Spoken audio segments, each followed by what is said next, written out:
Hello everyone, কেমন আছো? আশা করি সবাই ভালো আছো। আজকে ব্লগটা অনেক দেরিতে শুরু করলাম, কারণ আমার প্রায় 100 পিস মাল ভুল হয়েছে। মালিককে স্যাম্পল দিয়ে যায়নি, উল্টো রকম হয়ে গেছে সেলাইটা। সেই সেলাই খুলছে সবাই মিলে বসে বসে। আজকে ব্লগটা এখান থেকে শুরু করলাম, সবাই সাথে থাকো আর দেখতে থাকো। এই কাজ নিয়ে পড়েছি, কালকে রাত 12টা-1টা পর্যন্ত সেলাই করেছি। তারপর মালিক ফোন করে বলছে মালটা অন্যভাবে হবে। সেই মাল সকাল থেকে খুলছে, যে ব্লগটা একটু দেরিতে করেছি। এখন এই ছেলে মেয়ে খুলছে, আমি যাবো মাছ কাটতে। তোমাদের দাদা ভাই মাছ এনেছে পুকুর থেকে ধরে, আমি দেখাচ্ছি কি মাছ। মাছই বসলে মাছ কিনে দেবো। এই যে এই মাছ এনেছে, এই মাছ কাটা হবে। আর এই গাছে বেগুন তুলেছে। এটা আমার কাকা শ্বশুর। আমি রান্না করছিলাম বড় বড় কাঠ দিয়ে, আমি তো চেলা করতে পারি না, তাই উনিই চেলা করে দিচ্ছে আমাকে। ভুল হওয়ার জন্যে, ভুলটা আমার ছিল না, মালিকের ছিল, স্যাম্পেল পাঠায়নি তার জন্য।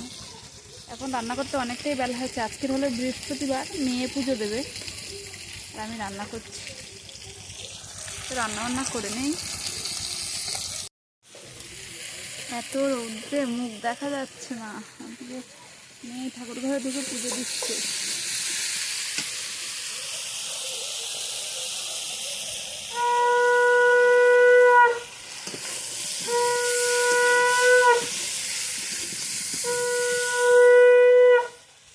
পুজো দিচ্ছি। রান্নাবান্না শেষ হয়ে গেছে, রাস্তায় জল দিচ্ছে। এই যে এবার চান করতে যাব।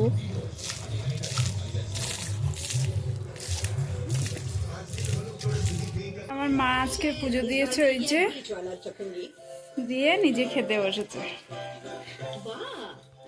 আমার চান কমপ্লিট হয়ে গেছে, ছেলেটা ঘুমোচ্ছে। আমি এখন খাবো না, আমি একটু ঘুমবো। কালকে সারা রাত ঘুম হয়নি, বসে আমার চোখ টোক পুরো বসে গেছে। মাছ দেখ কখন কাটবে, কইগুলো মাছ কই বলতে পারছি তো মোটা। বিরক্তকর কাজ করবো, সন্ধ্যা হয়ে গেছে, মশায় কামড়িয়ে ছিঁড়ে খাচ্ছে। 1 কিলোর উপরে ক্যালোরি মাছ আছে।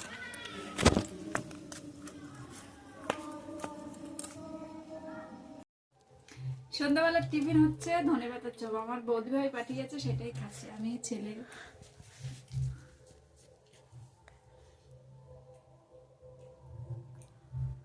কাজ করছি, 9টা বাজে। আমার মা জননী বিছান করে খাওয়া দাওয়া করে শুয়ে পড়ছে, আর ওদিকে ছেলে ও ঘরে টিভি দেখছে, আজকে খেলা দেখছে। আমি এখনো কাজ করছি। আজকে মালটা তুলতে হবে, জানি না কখন শোবো।